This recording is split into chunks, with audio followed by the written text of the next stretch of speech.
All right, good afternoon, everyone, and welcome to the overview session this afternoon for K for Me. It's very nice to have all of you joining.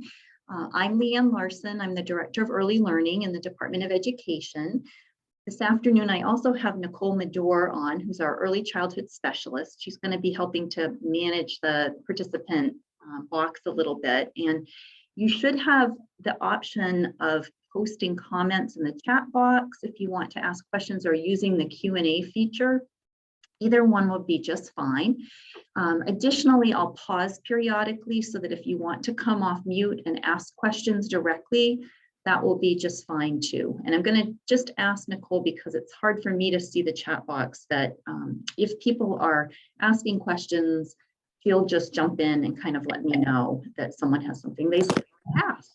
Will do. Thank you, Nicole. Really appreciate it.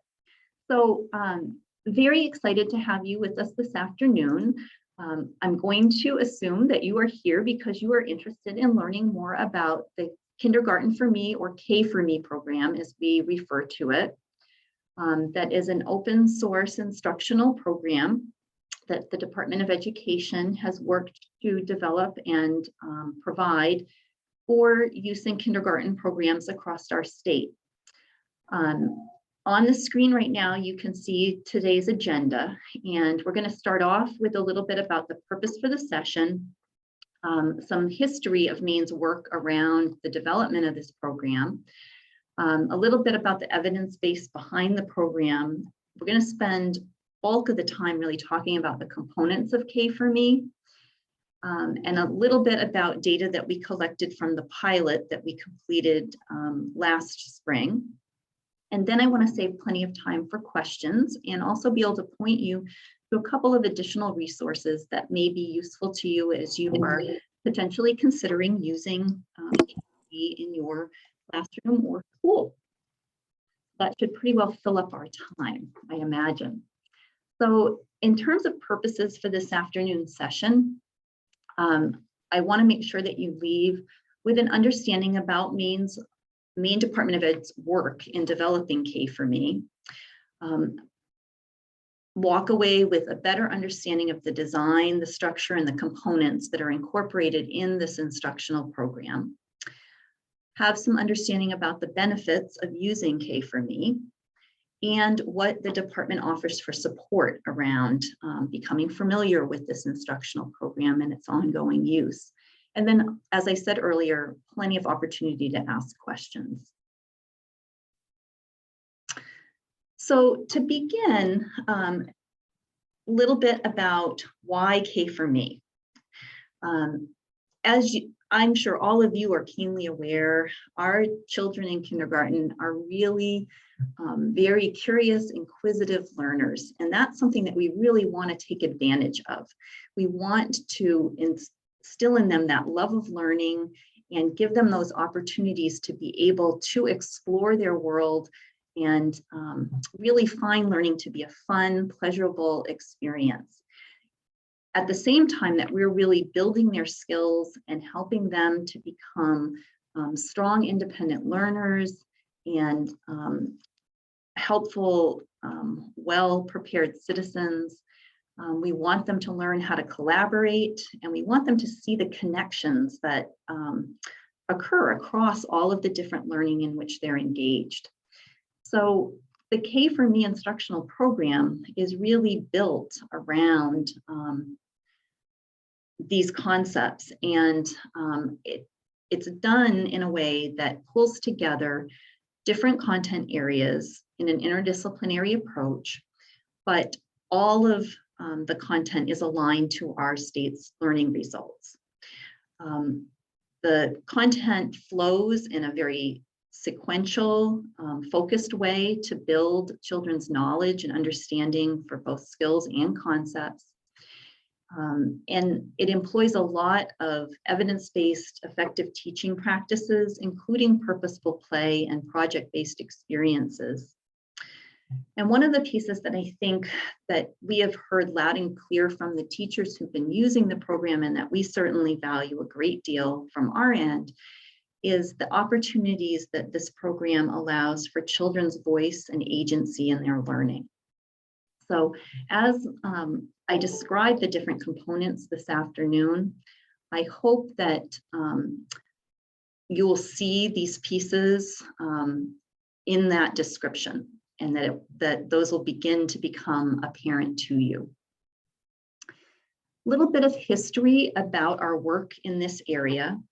We need to give a lot of credit to the Boston public school system, because really what is contained in K4Me, as well as in our pre-K4Me program, which is the precursor to K4Me, it was really developed by the Boston public schools. Back in 2005, Boston began public pre-K in their school system with about 40 classrooms. And originally they used a program called Opening the World of Learning, or OWL, which some of you may be familiar with, as well as a program called Building Blocks, which is a math program. And over the course of time, since 2005, they decided to take the OWL program, which was the original program, was going out of print, and they revamped it to become what Boston refers to as Focus on K1. In Boston, their pre-K programs are referred to as K1 and their kindergartens as K2.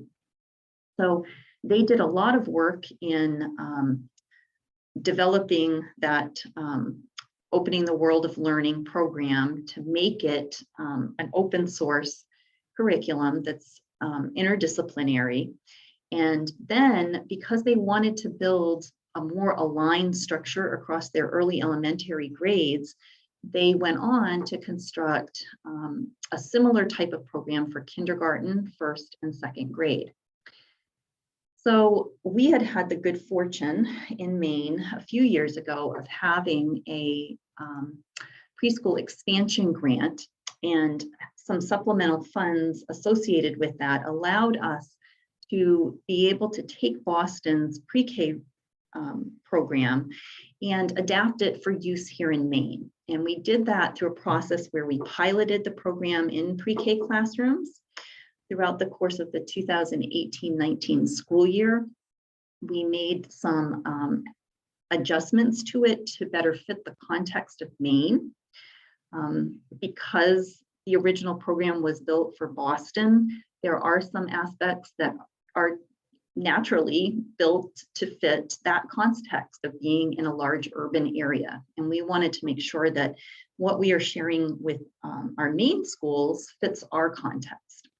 So we did that work. We also did a lot of enhancements to pre-K4Me and added some really nice pieces, including in that program a math component and an outdoor learning component and a digital learning component.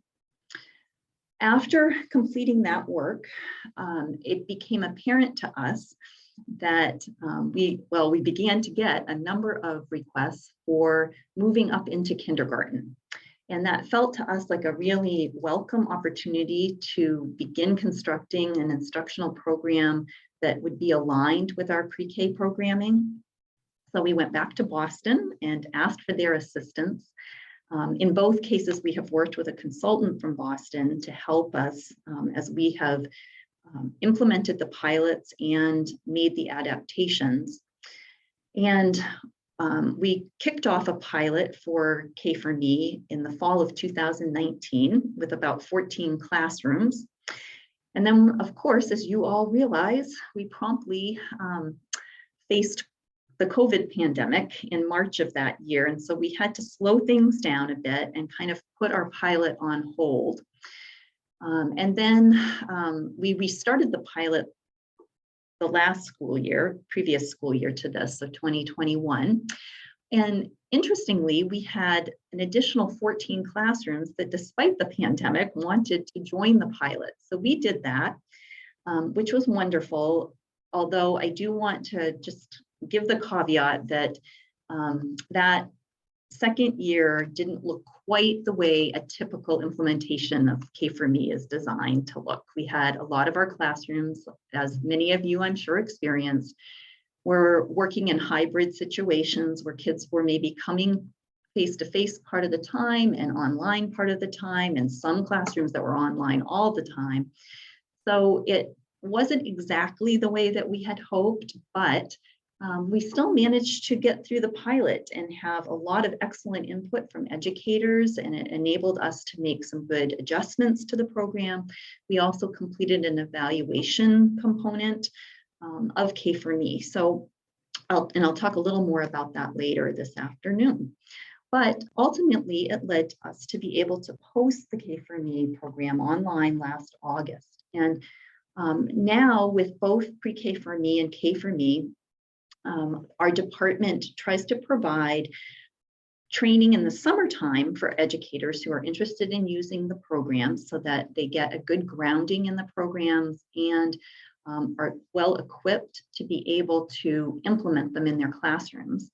And then this past year, we started a PLC experience so that teachers who are using both Pre-K4Me and K4Me on a monthly basis could gather, and we looked at different components of the program, shared how that implementation was going, and helped to provide a level of support. And it also gave educators the opportunity to really talk with each other and share good ideas from their own implementations. And it's our intention to continue to do that as we move forward into this next coming school year. And just out of, if any of you are interested, we are planning this next school year to move on to a pilot for the first grade instructional program that Boston designed and go through that same process of adapting it for Maine. So our intention is to try to move this up through second grade so that it's available across that pre-K to 2 span. So in terms of the evidence base, there are some basic tenets that we know are really critical to children's learning in those early years. And the way in which K4Me has been designed is strongly aligned to those tenets. So we know that children need the opportunity to construct knowledge meaningfully through interactions with adults and peers, through interdisciplinary approaches, and through highly engaging hands-on experiences. And you see that very carefully orchestrated in K4Me. It's also very important for children to be able to make choices about their learning. That student agency is really critical. And there are just plenty of opportunities in K4Me for that to be happening. I'll talk more a little bit later about the center component of K4Me, and that's just one example of a really rich time during the day for children to be self-directing their learning. But the structure of K4Me also really promotes developmentally appropriate learning and very language-rich learning environments.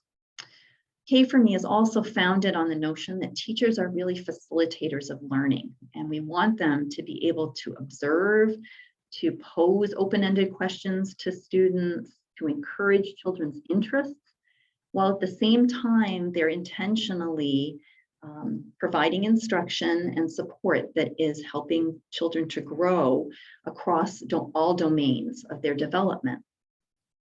The program most certainly pays careful attention to constrained skills, as well as what we might consider more complex or unconstrained skills. And as I mentioned before, the learning experiences are very well aligned across these programs from pre-K to, in this case, grade 2, although we know from research that having a really aligned pre-K to grade 3 span is beneficial for building that complex knowledge and skill development. And then finally, we know that young children need to have experiences in whole group, small group, and individual learning opportunities. And those are all very well utilized within K4Me. So let's take a look quickly just at the big picture. What you see on the screen right now is the progression of learning in the entire focus program that Boston has developed. So you can see the breakdown of the units from pre-K up through second grade. Obviously, for K for Me, we're looking at the units underneath the kindergarten column. And the color coding gives you an idea of the emphasis for particular units. So you can see that, for instance, in the first unit, our community, there's a greater emphasis around both community building, but also social studies concepts. That doesn't mean, though, that there's not science and visual and performing arts and literacy all happening during those units. They most certainly are, but this is designed to give you an idea of where the emphasis of a particular unit might land. So just speaking about K for Me, this particular program is organized around 4 large units of study throughout the year. The first being our community, which is a really wonderful time to build classroom community, but also to help children think more broadly about what do we mean about community.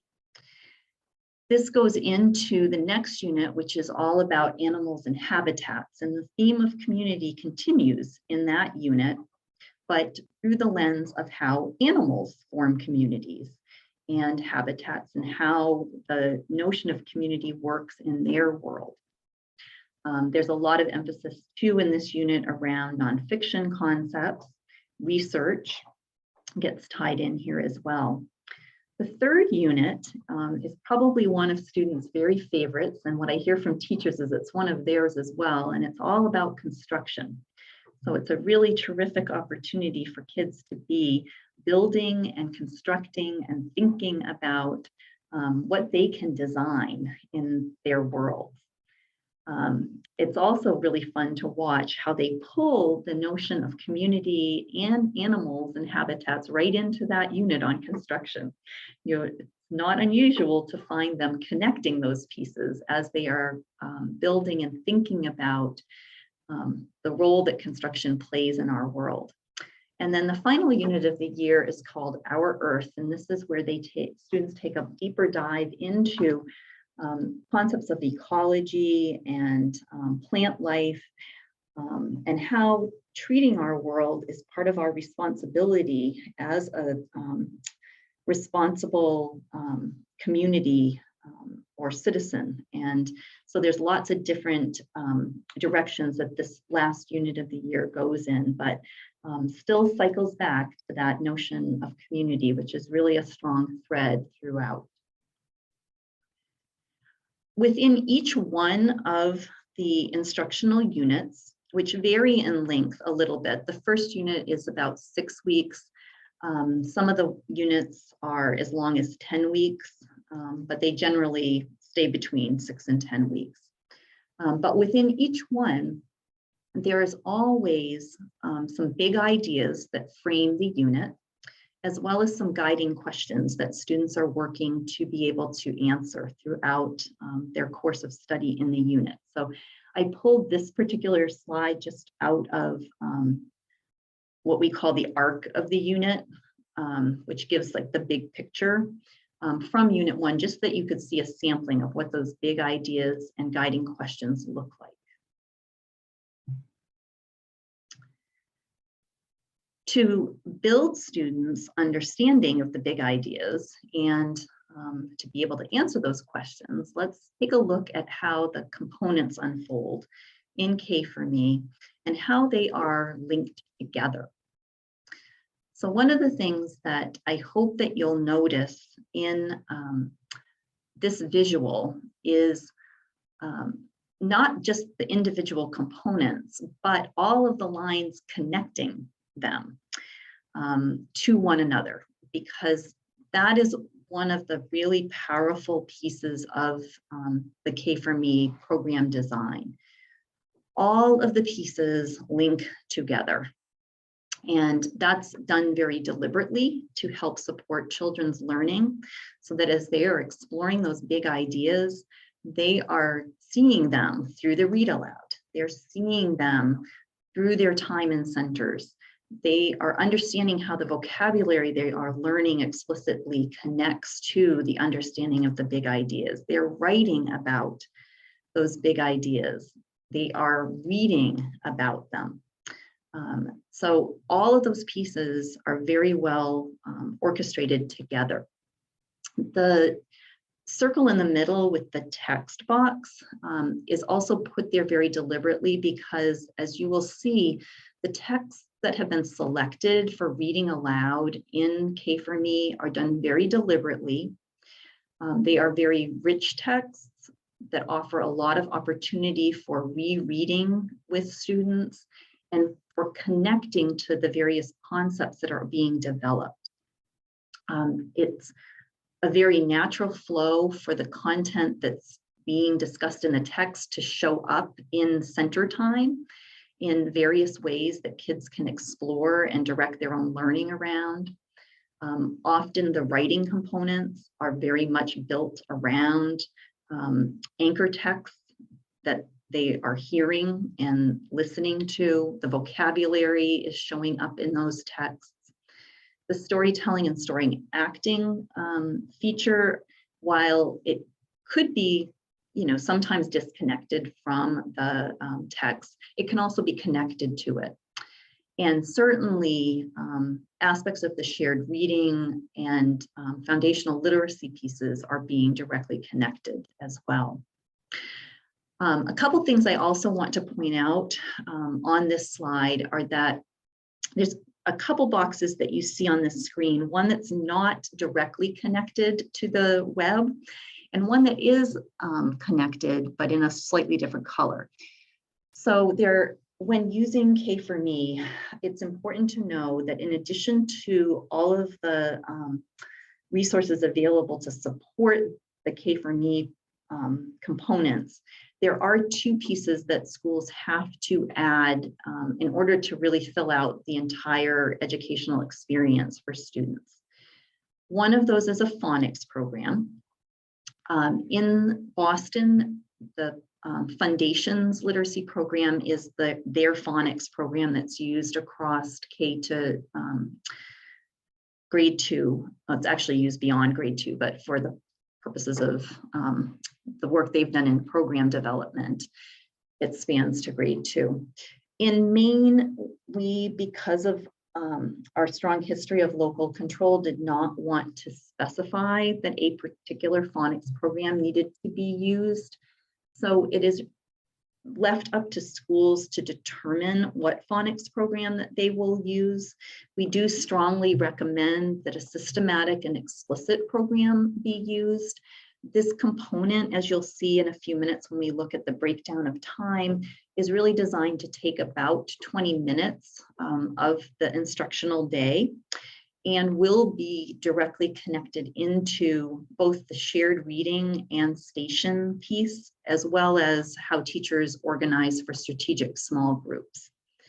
So that is one piece that's really important to know that you're going to need to add. And if you have a program already, it may be as simple as just bringing it into K4Me, but if you don't, that's something you're going to want to look for.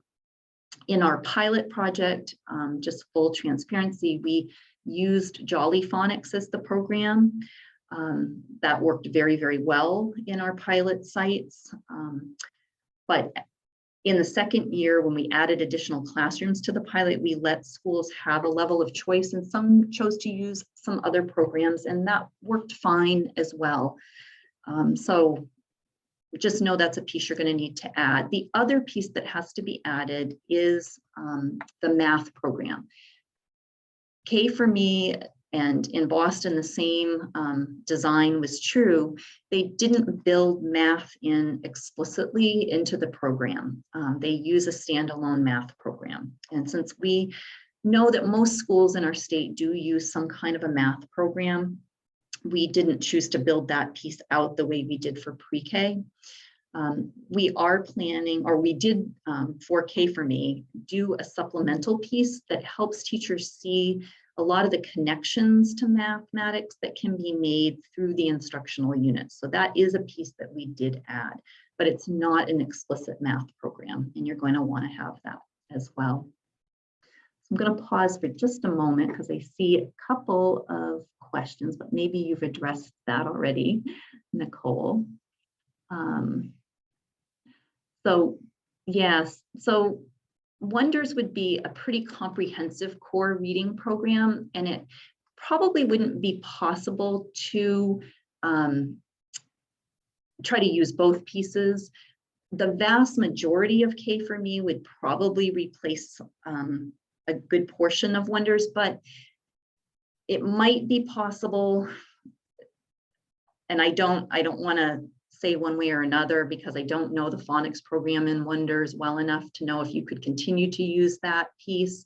You could certainly continue to bring in if they have some of the maybe leveled readers for kindergarten, or if they have decodable readers associated with their phonics program. Those are definitely recommended for use as part of the phonics program and station time and strategic small groups. So it may be possible to pull some of that in, but you wouldn't want to try to be operating with all of that and all of what's in K for Me at the same time.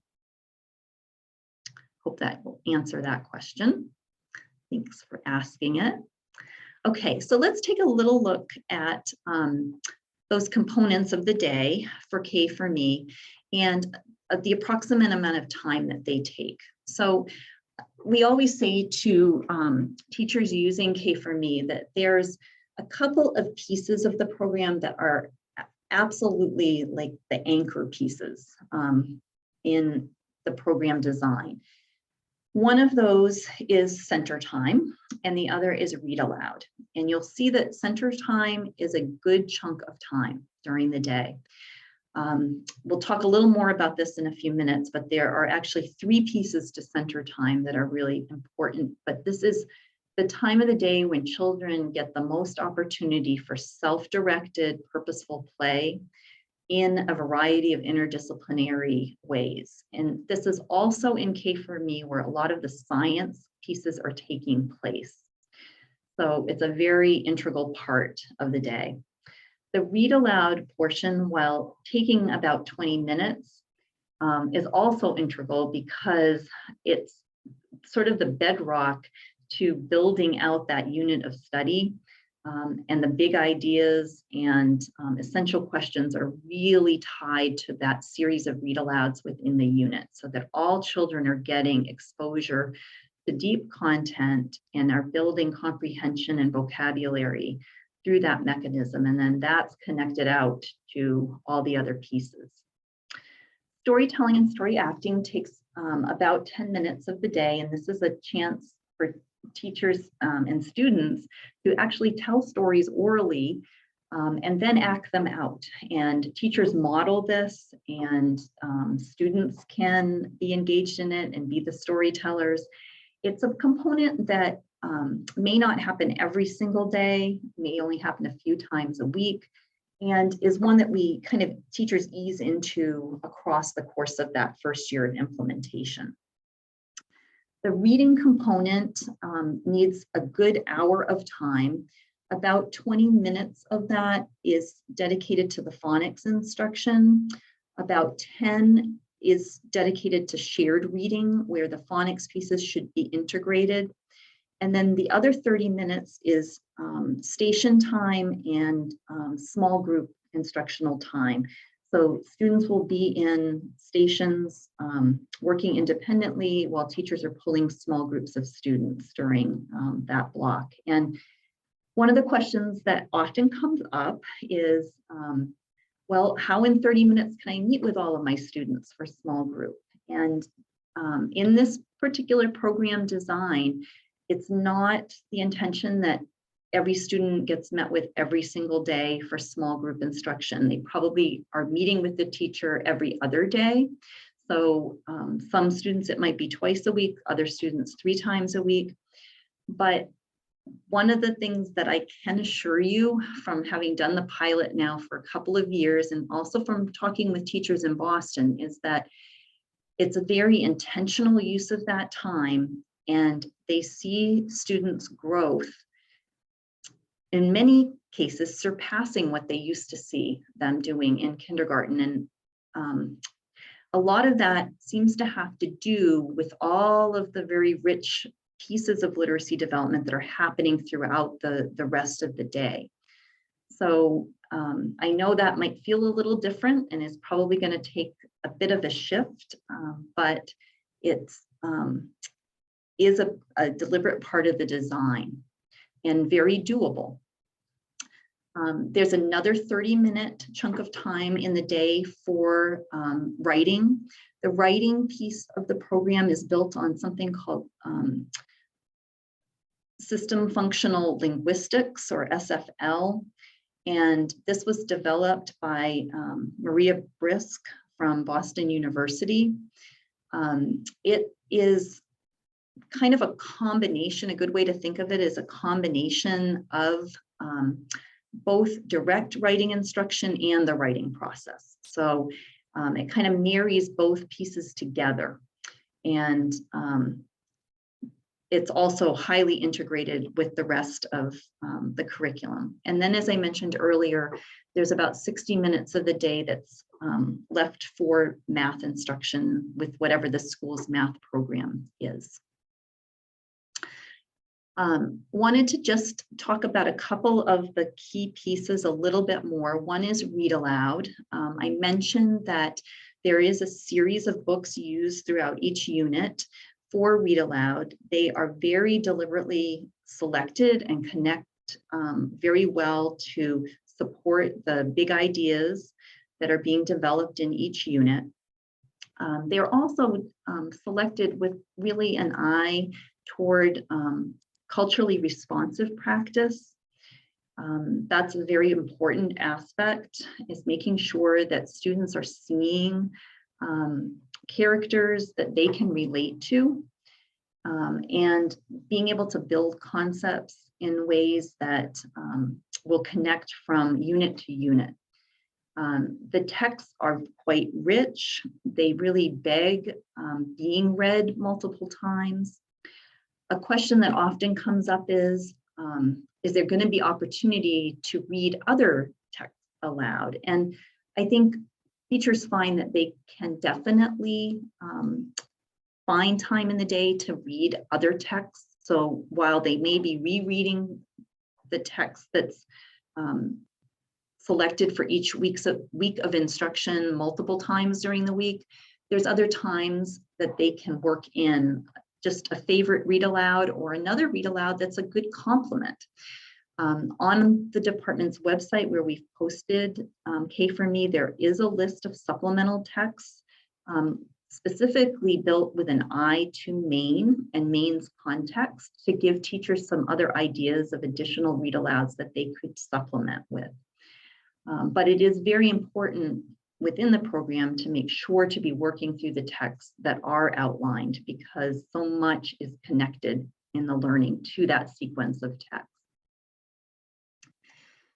The other piece that I want to spend just a couple minutes more talking about is center time, because for a lot of our kindergarten classrooms, this may not have been a time that was utilized as readily any longer. While teachers might have stations for literacy and math that are more teacher directed, they may not have center time or have not used center time for a while. And in center time, this is an opportunity where children really self-direct the learning. The centers are very intentionally set up for students, but they pick where they want to go and what they actually want to do during that time. Center time begins with something called Intro to Centers, which is a whole group meeting where the teacher introduces the centers and makes suggestions of different things that children might want to do in the centers. But then children spend the next hour or so really engaging in learning on their own, with adults facilitating that learning. So this is not a time for the teacher to sit back and do planning for something else. Teachers are actively interacting with students throughout, in and out of different centers. And some children may choose to spend a whole hour in one center, and others may go from one center to another center or to a third center during that time. Some kids might want to spend 3 or 4 days in the same center because they are really engaged in building something or creating something, and they just like that opportunity. At the end of center time, teachers engage students in something called thinking and feedback, and this is an opportunity for them to reflect on their learning and constructing that they were doing during that time. Obviously, they're not going to be able to talk about every single student's work, but they'll select 1 or 2 pieces and share that with their classmates and get feedback on that work and ideas for how to extend it. And over the course of time, all kids' work gets brought into thinking and feedback. This slide gives you an idea of the array of centers that are a part of K4Me, everything from the art studio to a drama studio, library and listening, the block center, writing and drawing, and then the STEM and Discovery Center is a very important piece because that's where a lot of the science learning is happening. And there are actually some science lessons built in every week into K4Me that connect with the STEM and Discovery Center. And teachers may be pulling some small groups at times for those lessons during center time. So that will become kind of a piece that unfolds within centers, and you kind of work students through that experience over the course of the week. The next couple slides will give you an idea of the sample schedule. This is just a sample to help you teachers see how this might unfold across the course of a school day. Strongly recommended that there is some kind of a community time first thing at the beginning of the day, you know, a community meeting time. This may be when the storytelling, story acting piece could be woven in, or an additional read aloud might happen here. That might be followed by read aloud time, which could then be followed by centers. Some teachers like to keep centers in the morning, others like to place that in the afternoon for students, and either is fine. There's a lot of flexibility for teachers to build out what they want the program design to look like, as long as they're getting those components in. And quite honestly, teachers often have to rearrange that a little bit as they figure out what works best for their students. You'll notice here the math block, time for lunch and recess, that hour for the literacy block to really get in the phonics, shared reading, the stations in small groups. Most schools have some kind of a specials block for physical education, music and such, so we try to build time in for that. Again, a time for story acting and a block for writing, and then the end of the day. Obviously, this might not be exactly your start and end time, so you have to play around a little bit with timing, but there's a lot of flexibility for that. Last thing related to the program components themselves that's just important for teachers to think about is what the environment will look like. Obviously, because you're going to want to have those center experiences happening, it may necessitate a little bit of a redesign in how the classroom is organized. And this is something that we talk a lot about in the summer training. You'll notice when you look at the materials list that it is recommended that there are some pieces of furniture that can be really helpful. Certainly shelving for the blocks and for art materials and other center pieces, tables for kids to be able to gather at and work around. But all of that should really be intentional to create a layout in the classroom that's going to foster communication and collaboration, build relationships. Those pieces are really important, and in order for K4Me to work well, attention's got to be placed on how to organize that classroom space. Kids need opportunity to work with each other, to work with teachers, to at times be more self-directed, while at other times have more direction happening. And so being purposeful about that and intentional is something that we work a lot in the training to foster. So last piece, I'm not seeing any questions, I don't think, Nicole, unless you've seen one that I haven't. Nope, that's good. I want to just give a little bit of information from the pilot findings that came out of what ended up being a 2-year pilot experience. So some of the findings are really observations that were communicated by teachers, both about the instructional impact and where they saw real strengths of the program, and then you'll see in the next few slides the impacts they saw directly on students' learning. So a few of the really key strengths that teachers talk about in using this program have to do with the developmentally appropriate play-based and hands-on aspects of the program, as well as that interdisciplinary piece and how that learning is built over time and connected. Additionally, the voice and choice that children have is absolutely critical. And in terms of specific components to the program that teachers found to be absolutely key to children's learning, centers, the read aloud and the phonics component were consistently noted as absolutely critical. There were certainly some challenges that we discovered in the implementation. I do want to point out that part of the challenges grew from trying to pilot during a pandemic.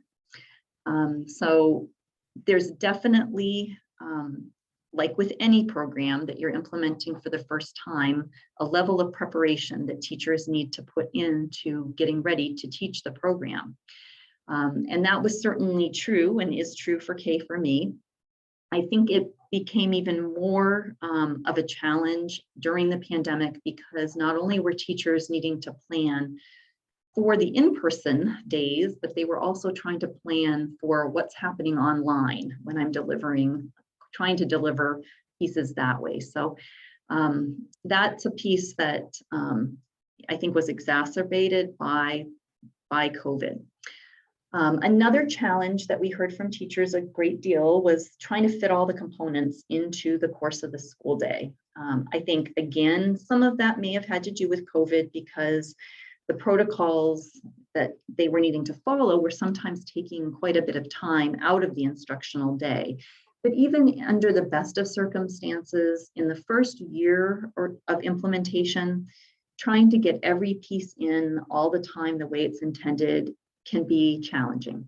So we encourage teachers to realize that it may take a couple of years before they feel really fluid and figure out how to build that daily schedule in a way that's going to enable them to maximize the use of all of the components. And we can make suggestions about a couple of the components that maybe aren't either used initially and are introduced a little later in the year, or maybe don't happen every day, but at the very beginning of the year, but work up towards getting them in each day. And then the final component that we got a lot of feedback around was the writing component in the program. And we ended up actually taking Boston's work and revamping that a bit based on the feedback from Maine teachers. And so what you see for the writing component online had a lot of teacher voice in it from our teachers in Maine to help redesign that to make it work better for students and student learning. So that's definitely a testament to our Maine teachers. In terms of what teachers saw for students, lots of positive impacts around children's skills and dispositions. You can see the impact that they reported around children's engagement, their general happiness, and confidence in their learning,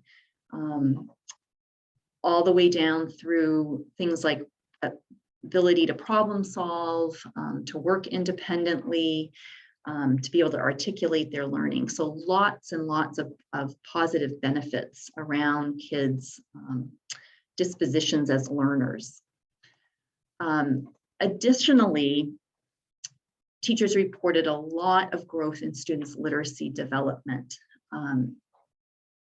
The phonics program, phonemic awareness, vocabulary was probably the biggest area of growth.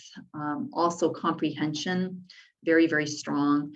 The writing, not maybe as strong, but keep in mind, this was collected in the midst of collecting teachers' feedback on the writing piece. So that's an area that we'd like to continue to collect some more feedback from teachers to see if those improvements have made a difference in their program.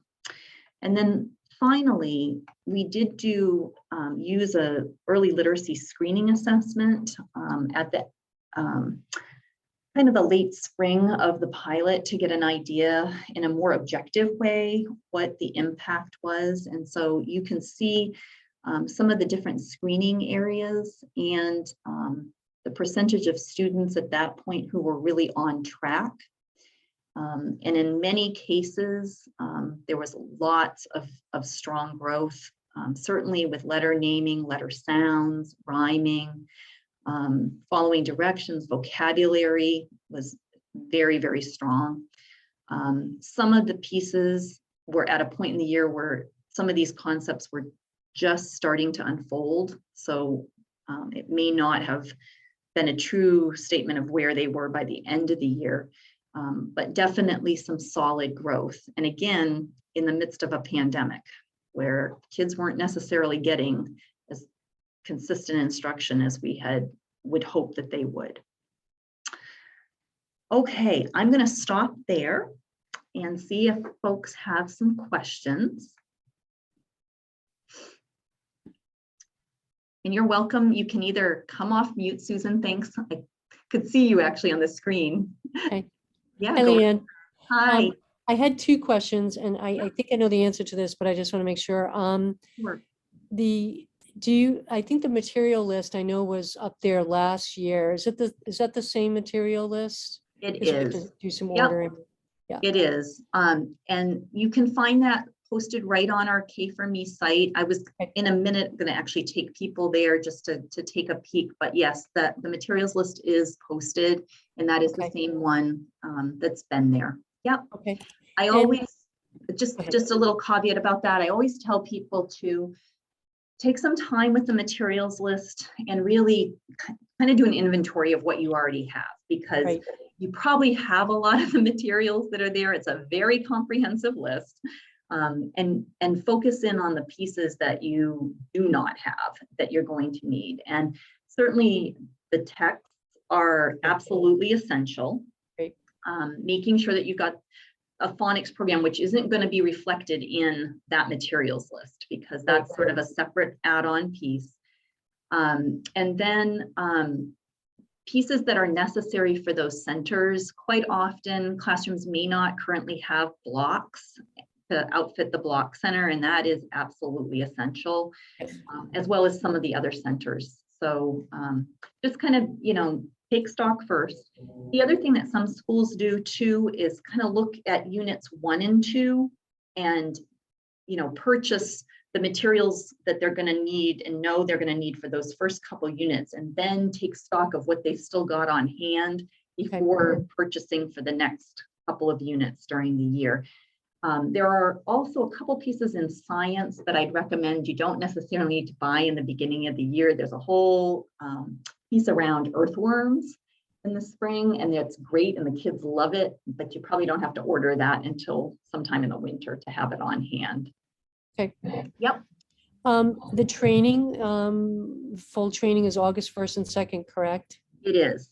Yep. Is that going to be Zoom, or are you guys thinking about doing it in person? As long as things are doable, Susan, we are going to try our very best this year to do that in person. Good. We did it on Zoom last year and and got through it, but it's so much richer to do this training in person. So That's our plan. We're going to keep our fingers crossed, but we'll certainly, if something happens that we can't do that, we'll revert back, to Zoom. But Okay. we're going to hope to do it in person, and we'll provide more details. We are giving schools until the end of June to let us know if they're going to participate in the training. Okay. And so once we see that, the list of folks who are participating, we'll start communicating, especially about what's needed to bring to the training. Okay. Certainly the books for Unit 1, copies of the books for Unit 1 are really critical for that initial training. Okay. Great. Thank you, Leanne. You're welcome. Leanne, there are 2 questions in the Yes. chat box. Okay. So Mary, yes, early bird can be accepted as a dyslexia screener. I can answer that question for you, no problem. And the second one are the read alouds for each unit sold together. Cami, I don't believe that they are, because they are all just trade books that are easily available through Amazon or Barnes and Noble. So I don't believe there's any way to purchase them just as a kit. So I'd be happy to ask Boston that question if they've been able to work with a vendor that's put them together that way, but I don't believe that that's the case. I think most folks have actually gone through Amazon to get them. We have tried, and Boston, I know, was very sensitive to this in their program design to make sure that they were selecting texts that are widely available.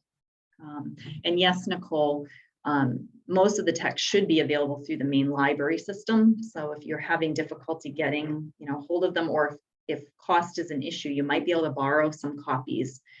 That's also a nice thing to do. We recommend 2 copies of the text, each text for classrooms, so that the teacher has one to work with for read aloud, but that there's at least one other copy to put out in center time, or for kids to have access to easily.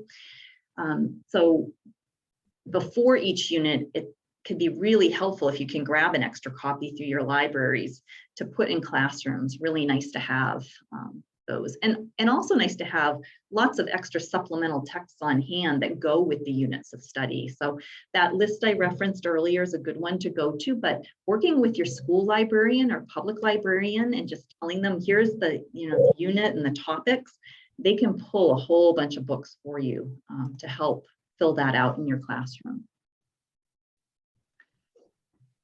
Leanne, I had a question about the writing curriculum. Yeah, Steve. Did some schools that use the K4Me use a different writing program, a separate writing program? In the pilot, I'm not aware of any that did, Steve. We really asked in the pilot for everybody to stay true to using the piece in the program. There may be a few schools that weren't part of the pilot. So last summer we did the first round of training for K4Me to open it up as an open source program. There may be some who tried to integrate their own writing program. I know a question we were asked early on is, if we're pretty invested in using units of study for writing, is it possible for us to use that as the piece? And I don't think that it's not possible, but what I would just put out there to be careful about is, one, whether or not the flow of that for kindergarten is going to match the flow that's outlined with the writing for K4Me. So it might necessitate moving some units around to make it match better. And then the other piece is that the amount of time for the units of study for writing is generally a longer block of time than what is allocated in K4Me. So that can become a bit of a challenge, because if that's starting to encroach on some of the other components, what you wouldn't want to see, for instance, is that the center time is getting cut back significantly for kids. So you don't want to end up taking a half an hour from center time in order to give another half an hour to the writing time. Okay. So you just got to be kind of careful about that balance. So if I'm hearing you, the recommendation is to stick with what K for Me has, but that's what I'm hearing. That would be the recommendation, and partly because everything is built to connect the pieces, right? Yeah. In a very intentional way. And I think that's So- one of the things, that's intriguing about the K for Me is it the interdisciplinary nature of it. Yes, yeah, yeah, Um, yeah. Thank Yeah. you. Appreciate You're that. very, very welcome, Steve. Very welcome. That's actually, and that's something you'll see in all of the programs that Boston has designed at each grade level, is that really intentional integration piece that happens. And the connection from year to year. So if you're working in a school that's using pre-K for Me, your kindergarten kids, if they've had pre-K for Me, are going to be making all kinds of incredible connections in K for Me that are building, because that's also very thoughtfully designed. Not that you have to, you can, I mean, K for Me could stand alone just as any of those could, but the alignment is really well done. Yeah. Great. All right, I am happy to stay on. It's 4:30 and I don't want to keep people, over time. I'm happy to stay on for a few minutes. Let me just finish up with a couple of quick pieces. In terms of next steps, we strongly encourage teachers and administrators. I don't know why this says pilot. I apologize, because I pulled it from the focus on first. Talk about using the program. Let's fix that. It's really important to us from a department standpoint that teachers and administrators make sure they're on board. We strongly encourage administrators to come to the training, even if you can't come to all of it. If you can come to part of a day or one of the 2 days, it's a really good way to start getting your feet wet with it. For teachers, it's hugely important to be at both days. Spend some time exploring the K for Me website. That you'll find everything there, and it's great in the summer ahead of the training and ahead of implementation to be walking through that. Some folks find that they like to print it all out. I will tell you, it's a lot to print. If you're going to do it and invest in that, get some binders and get it organized so you don't have to print it more than once. But a lot of teachers are able to just use it in the online format, and it doesn't require any printing. There are some pieces, though, that should be printed, some colored pieces, and we recommend those be printed on cardstock and laminated, and then they can be used from year to year. So once you've got them, you've got them. If you are planning to move forward and you want to be a part of training, make sure you register for that by June 30th. I will send out a reminder and a link to that in case you've misplaced it. If you're going to be participating, for sure, start collecting what we call beautiful stuff. Really just collect any recyclables that you have. That is used widely in the program. And you can get families to send in recyclables too, and it's great, saves a lot on ordering materials. If you're going to be participating, obviously, look at that ordering sheet and start getting those orders in.